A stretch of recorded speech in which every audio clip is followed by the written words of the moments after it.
Welcome to the funnel effect.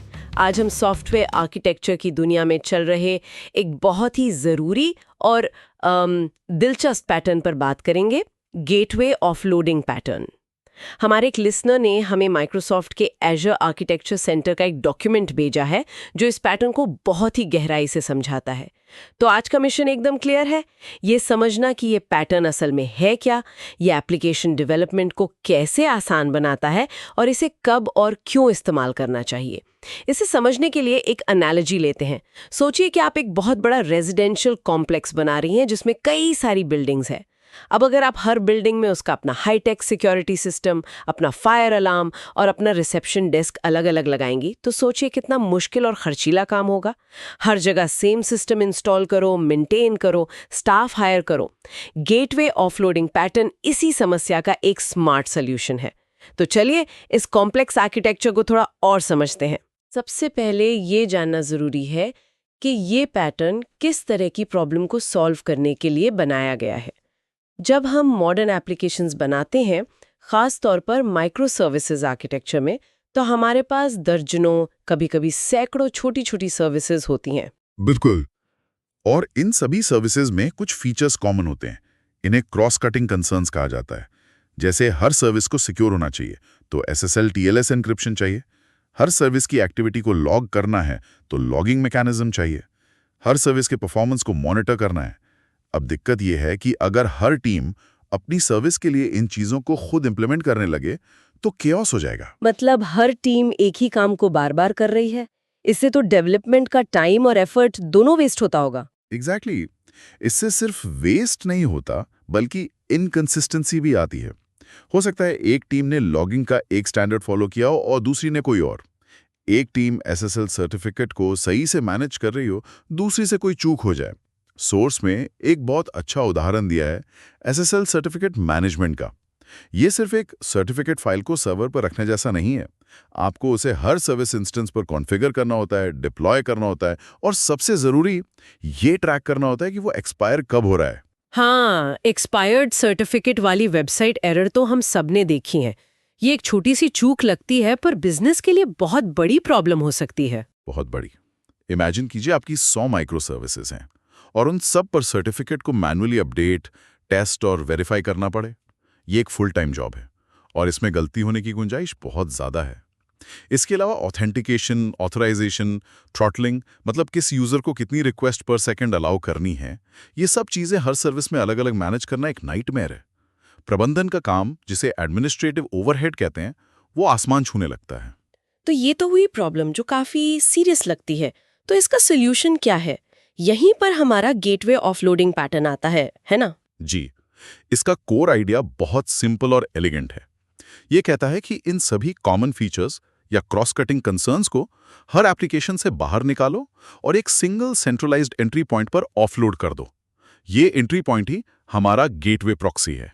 अगर हम अपनी बिल्डिंग वाली एनालॉजी पर वापस जाएं, तो ये वैसा ही है जैसे पूरे कॉम्प्लेक्स के लिए एक सेंट्रल मेन गेट बना देना, जहां एक ही सिक्योरिटी टीम, एक ही रिसेप्शन और एक ही फायर कंट्रोल यूनिट हो जो सब कुछ संभाल रही हो। इंडिविजुअल बिल्डिंग्स को इन सब की चिंता करने की जरूरत ही नहीं है। Perfect analogy. यहाँ ऑफलोड करने का मतलब है कि गेटवे कुछ खास काम खुद करता है ताकि बैकएंड सर्विसेज को न करना पड़े। सबसे कॉमन एग्जांपल है SSL टर्मिनेशन। बाहर से आने वाली सारी इनक्रिप्टेड HTTPS ट्रैफिक गेटवे पे आके टर्मिनेट हो जाती है, यानी डिक्रिप्ट हो जाती है। गेटवे फिर बैकएंड सर्विसेज से अनइनक्रिप्टेड सिंपल HTTP ट्रैफिक में बात करता है। बैकएंड सर्विसेज को पता भी नहीं चलता कि ट्रैफिक इंक्रिप्टेड थी। अच्छा, तो बैकएंड डेवलपर्स की लाइफ तो बहुत आसान हो गई। उन्हें इंक्रिप्शन डिक्रिप्शन के लॉजिक से डील ही नहीं करना। बिल्कुल, उनका काम बहुत सरल हो जाता है। इसके अलावा गेटवे और भी बहुत कुछ संभाल सकता है, जैसे ऑथेंटिकेशन कि यूजर वैलिड है, ऑथराइजेशन क्या इस यूजर को ये डेटा एक्सेस करने की परमिशन है, मॉनिटरिंग और लॉगिंग, आने जाने वाली हर रिक्वेस्ट का हिसाब रखना, थ्रॉटलिंग ट्रैफिक को कंट्रोल करना, यहाँ तक कि प्रोटोकॉल ट्रांसलेशन भी, जैसे बाहर से आने वाली मॉडर्न HTTP2 रिक्वेस्ट को बैकएंड की लेगेसी HTTP 1.1 सर्विस के लिए ट्रांसलेट करना। ये सुनने में तो बहुत ही पावरफुल लगता है।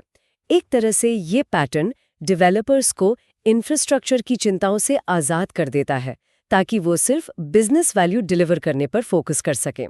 लेकिन एक सवाल है, क्या ये डेवऑप्स की you build it you run it philosophy के खिलाफ नहीं जाता, जहां टीम्स को अपने स्टैक की पूरी ओनरशिप लेने के लिए इनकरेज किया जाता है? ये एक बहुत ही वैलिड पॉइंट है और इस पर इंडस्ट्री में काफ़ी डिबेट होती है। एक पर्सपेक्टिव यह है कि हाँ, ये ओनरशिप को थोड़ा डाइल्यूट करता है, लेकिन दूसरा और ज़्यादा प्रैक्टिकल पर्सपेक्टिव यह है कि ये स्पेशलाइजेशन को एनेबल करता है। आपकी एप्लीकेशन टीम बिजनेस लॉजिक में एक्सपर्ट है, उन्हें सिक्योरिटी प्रोटोकॉल्स या नेटवर्क मैनेजमेंट में एक्सपर्ट होने की ज़रूरत नहीं है। गेटवे को एक डेडिकेटेड प्लेटफॉर्म या इंफ्रास्ट्रक्चर टीम मैनेज कर सकती है, जो इन चीज़ों में एक्सपर्ट्स हो।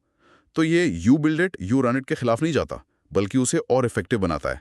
एप्लीकेशन टीम अपनी सर्विस बिल्ड और रन करती है और प्लेटफॉर्म टीम अपना प्लेटफॉर्म यानी गेटवे बिल्ड और रन करती है। ये तो बहुत सेंसिबल अप्रोच है। तो सिंप्लिसिटी और स्पेशलाइजेशन, ये दो बड़े फायदे हो गए। और क्या बेनिफिट्स है? एक और बड़ा फायदा है कंसिस्टेंसी। जब लॉगिंग और मॉनिटरिंग गेटवे पर सेंट्रलाइज्ड होती है, तो आपको हर रिक्वेस्ट और रिस्पॉन्स का एक यूनिफॉर्म व्यू मिलता है। भले ही किसी बैकएंड सर्विस में प्रॉपर इंस्ट्रूमेंटेशन ना भी हो, गेटवे एक मिनिमम लेवल की ऑब्जर्वेबिलिटी सुनिश्चित कर देता है। आपको पता होता है कि कौन सी सर्विस स्लो रिस्पॉन्ड कर रही है या कहाँ एरर्स आ रहे हैं। हमारे सोर्स में एज़्योर वेल आर्किटेक्टेड फ्रेमवर्क का भी जिक्र है।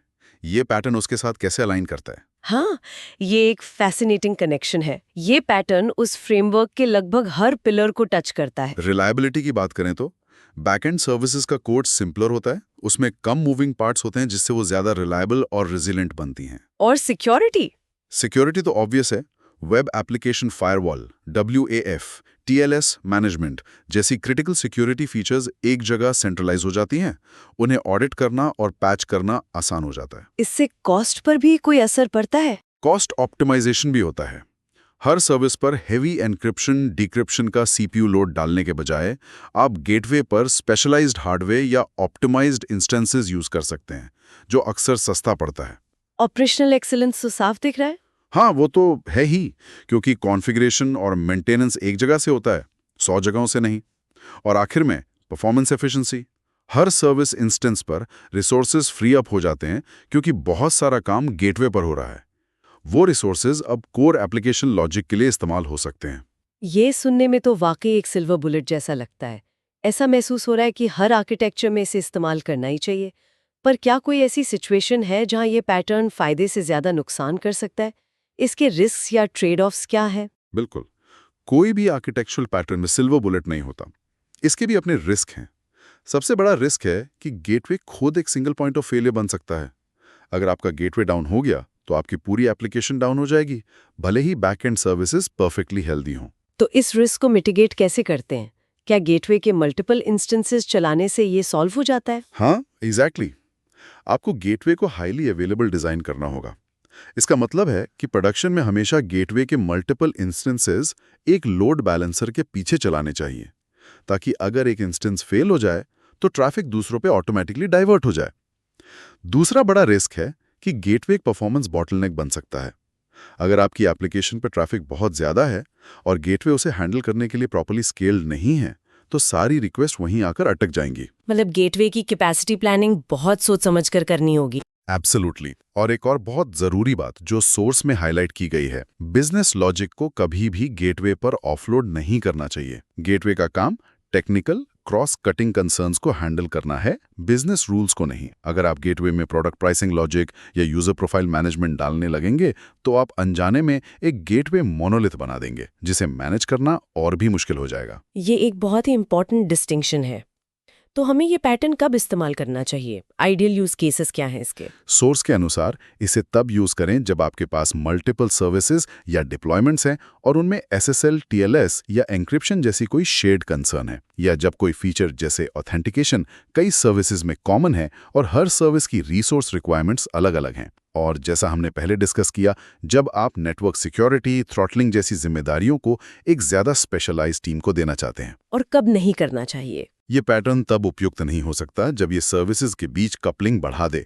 मतलब अगर गेटवे इतना स्पेसिफिक लॉजिक हैंडल करने लगे कि बैकएंड सर्विसेज उसके बिना चल ही ना पाएं, तो आपने उन्हें टाइटली कपल कर दिया है, जो माइक्रो सर्विसेज के प्रिंसिपल्स के खिलाफ है।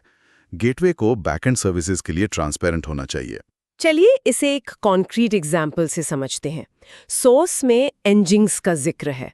Nginx को लोग अक्सर एक वेब सर्वर की तरह जानते हैं, पर ये एक पावरफुल रिवर्स प्रॉक्सी और गेटवे भी है। हाँ, Nginx इसका क्लासिक एग्जाम्पल है।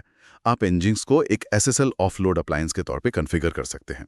इसकी कॉन्फ़िगरेशन फाइल में आप बताएंगे कि आपकी SSL सर्टिफिकेट और प्राइवेट की कहाँ रखी है। फिर आप एक अपस्ट्रीम ब्लॉक डिफाइन करेंगे जिसमें आपकी सभी बैकएंड HTTP सर्वर्स के एड्रेसेस होंगे। Nginx आने वाली हर सिक्योर HTTPS रिक्वेस्ट को रिसीव करेगा, उसे डिक्रिप्ट करेगा और फिर उस प्लेन HTTP रिक्वेस्ट को आपकी अपस्ट्रीम सर्वर्स में से किसी एक को भेज देगा। और ये किस सर्वर को भेजेगा, ये कैसे डिसाइड होता है? यहीं पर इसकी पावर और दिखती है। आप लोड बैलेंसिंग स्ट्रैटेजी चुन सकते हैं। डिफॉल्ट राउंड रॉबिन होता है जिसमें रिक्वेस्ट्स बारी बारी से सभी सर्वर्स को भेजी जाती हैं। या आप लीस्ट कनेक्शंस यूज कर सकते हैं जिसमें रिक्वेस्ट उस सर्वर को भेजी जाती है जिसके पास उस मोमेंट पर सबसे कम एक्टिव कनेक्शंस हों। या फिर IP हैश, जिससे एक पर्टिकुलर यूजर की सारी रिक्वेस्ट्स हमेशा एक ही सर्वर पर जाएं। तो ये ना सिर्फ काम ऑफलोड करता है बल्कि लोड बैलेंसिंग भी करता है। और क्लाउड एनवायरनमेंट जैसे माइक्रोसॉफ्ट एज्योर में ये कैसे इंप्लीमेंट होता है? एज्योर में इसके लिए एक डेडिकेटेड मैनेज्ड सर्विस है जिसका नाम है एज्योर एप्लीकेशन गेटवे। ये Nginx जैसे सेटअप का क्लाउड वर्जन है। आप इसे कॉन्फ़िगर कर सकते हैं कि ये SSL टर्मिनेशन करे, वेब एप्लीकेशन फायरवॉल की तरह काम करे और बैकएंड पूल्स में ट्रैफिक डिस्ट्रीब्यूट करे।